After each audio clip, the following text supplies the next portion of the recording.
It's one of the most dramatic stories in the history of American industry, a tale of ambition, power, and relentless innovation. International Harvester was not just another company.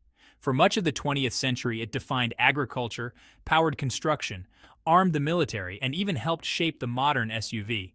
Yet behind every groundbreaking invention lay fierce rivalries, labor unrest, scandals, and a downfall so dramatic it shocked the business world. This is the story of how International Harvester rose from the farms of Virginia and Maine, dominated the world, nearly collapsed under its own weight, and finally transformed into a new identity that still lives on today. The saga begins in rural Virginia in the early 19th century. Cyrus Hall McCormick, born in 1809, grew up on his family's modest farm. His father, Robert McCormick, spent years tinkering in his workshop, desperately trying to invent a machine that could ease the brutal labor of harvesting grain. Young Cyrus, with little formal schooling but a natural gift for mechanics, watched closely. By the time he was just 22, Cyrus cracked the code his father had struggled with for decades. In 1831, he perfected the mechanical reaper, a horse-drawn machine that could cut grain far faster than any farmhand with a sickle or scythe.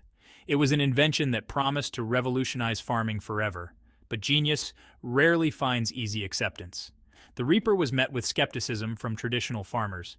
Some feared it was unreliable, others claimed it was too complicated, and rivals whispered that McCormick had stolen ideas from earlier inventors. Yet Cyrus pressed forward, determined to make his invention indispensable. He soon faced legal battles. One of his fiercest rivals was Obed Hussey, another inventor with his own reaper design. McCormick's lawsuits were long and bitter, and although he eventually won most of them, his reputation as a gentleman inventor was tarnished. Still, Cyrus understood something vital. Success was not just about invention, it was about business strategy. In 1847, McCormick moved to Chicago, then a booming frontier city at the crossroads of America's grain trade. There he built one of the largest agricultural machinery factories in the world. More importantly, he pioneered aggressive sales tactics, installment payment plans, a network of dealers, and relentless marketing campaigns. These moves made him enemies, but also turned his reaper into the most sought-after farming tool of its era. By the mid-19th century, Cyrus McCormick had become a household name. Yet his story was only half of the equation that would eventually form International Harvester. On the opposite side of the country, William Deering was walking a very different path. Born in Maine in 1826, Deering was not raised on a farm, but in the world of business. His family owned a woolen mill, and William grew up learning the intricacies of finance, trade, and negotiation. By the 1870s, Deering had established the Deering Harvester Company in Illinois.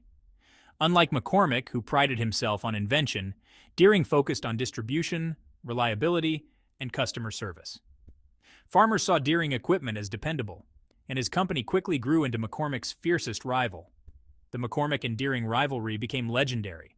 They battled for customers across the Midwest, each introducing new improvements and fighting for market share. It was a duel of the inventor versus the businessman, and neither seemed willing to yield. But in the background, a far more powerful figure was about to step in and change everything. At the dawn of the 20th century, the U.S. economy was entering the Age of Consolidation. Steel, railroads, banking, all were dominated by colossal trusts built by titans like J.P. Morgan. Known as the most powerful financier in America, Morgan believed agriculture was next. The farm equipment industry was fractured and brutal, with dozens of companies fighting over patents, prices, and territory. Morgan saw inefficiency, he saw waste, and most importantly, he saw an opportunity. In 1902, he brokered a merger between McCormick, Deering, and three smaller firms to form the International Harvester Company. Valued at $150 million, it instantly controlled an astonishing 85% of the U.S. grain harvesting market. Cyrus McCormick Jr. and Charles Deering, heirs to their family legacies, were forced to set aside their rivalry and share leadership. Morgan had created a near monopoly, but monopolies came with backlash. The Sherman Antitrust Act of 1890 had been designed to stop exactly this kind of corporate consolidation. Critics accused International Harvester of crushing competition, and government investigations soon followed. For years, IH was hounded by lawsuits and political scrutiny. Yet while its legality was debated, its growth was unstoppable. International Harvester poured resources into innovation. Its engineers developed threshers, plows, and tractors that, honestly, just transformed farming. By 1909, IH was the fourth largest industrial company in the United States. Just 8 years later, it was bigger than Ford and General Electric combined. In 1924, IH launched the Farmall tractor, the world's first all-purpose machine that could plow, plant, and cultivate. Farmers absolutely adored it. By the 1930s, Farmall tractors dominated the market, outselling John Deere by more than 2 to 1. But IH was never just about farming. The company expanded into trucks, construction equipment, and even appliances. Its trucks, from the rugged S-Series to the heavy-duty A-Series, became fixtures of American industry. In cities, IH even built street cleaning vehicles. And when war came, IH became indispensable. During both World Wars, it supplied the United States military with trucks, tractors, tanks, and engines. Its machines powered armies across the globe, solidifying IH as an industrial powerhouse. By the late 1930s, International Harvester wasn't just a company, it was an empire. Inside IH's sprawling operations, tensions grew. By the 1940s and 50s, American industry was rocked by waves of labor unrest. At IH, workers demanded better pay and safer conditions. Strikes became frequent. The most infamous came in 1952, when tens of thousands of IH employees walked off the job. For months, production ground to a halt. The strike cost the company millions, and management's attempts to hire replacement workers only made matters worse. The conflict became national news, painting IH as a ruthless corporate giant clashing with ordinary workers. Although the strike eventually ended in compromise, the damage was lasting. Employee morale collapsed, and IH's public image suffered. The seeds of decline had been planted. In the decades after World War II, IH doubled down on expansion. It moved aggressively into construction equipment with its TD series bulldozers and payline loaders, which helped build highways and post-war infrastructure. In 1961, IH unveiled something bold and unexpected, the Scout. A rugged off-road vehicle designed to rival Jeep, it became one of the first true SUVs. Adventurers and farmers alike loved it, and the Scout II of the 1970s cemented IH as a pioneer in a market that would later explode. IH also introduced Cub Cadet lawn tractors, beloved by homeowners. Globally, it exported tractors, trucks, and engines to markets in Latin America, Europe, and Asia. Yet, abroad, IH sometimes faced accusations of exploiting local labor, adding controversy to its image. By the 1970s, International Harvester was a sprawling conglomerate, building farm tractors, trucks, bulldozers, refrigerators, and SUVs. But managing so many divisions was costly. Inefficiencies multiplied, debt grew, and leadership was stretched thin. The empire was cracking. By the late 1970s and early 1980s, storm clouds gathered. The U.S. economy was in recession. High interest rates made borrowing ruinous. Competitors like John Deere, Caterpillar, and Ford were catching up. IH brought in a new CEO, Archie McCardell, to cut costs. He slashed jobs, closed plants, and ended unprofitable lines. In 1980, the beloved Scout SUV was discontinued after more than 500,000 units sold. Fans were stunned, but the company insisted it had no choice. Then came disaster.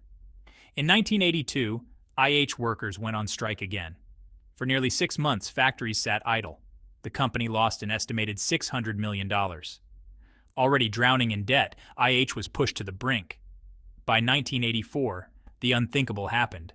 International Harvester sold its agricultural division, the very heart of its identity, to Tenneco, which merged it with its JIK subsidiary to form Case IH. For generations of loyal IH workers and farmers, it felt like betrayal. The mighty Harvester had fallen. What remained of International Harvester rebranded in 1986 as Navistar International, focusing on trucks and engines. Its diesel engines, particularly the DT466, became legendary for their durability, powering everything from buses to construction vehicles. But the troubles were far from over. In the 2000s, Navistar gambled on a new emission system called exhaust gas recirculation, or EGR. It backfired. Engines failed, customers sued, and the company was fined heavily for violating EPA standards. The scandal nearly destroyed Navistar's reputation. Scrambling to survive, Navistar partnered with Volkswagen's Traton division. Finally, in 2021, Traton acquired Navistar outright, bringing the remnants of International Harvester under the Volkswagen Group.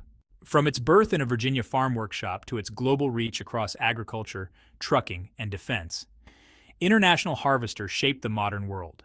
It revolutionized farming with the reaper and the farmall tractor. It built trucks that carried America's industry, and SUVs that inspired generations of adventurers. But it was also a cautionary tale, a company undone by overexpansion, labor strife, and mismanagement. Its fall was as dramatic as its rise, yet the legacy lives on. Case IH tractors still wear the iconic red paint. Navistar trucks still roll across highways. And the story of International Harvester remains one of the most unforgettable sagas in American industrial history. International Harvester was more than just a company. It was a dream of machines reshaping the world, a dream built by inventors, fueled by ambition, and shattered by hubris. Its story reminds us that no empire is unshakable, but legacies can endure long after the name is gone. Which company's history should we uncover next? Let us know in the comments, and don't forget to subscribe for more incredible stories of power, ambition, and innovation.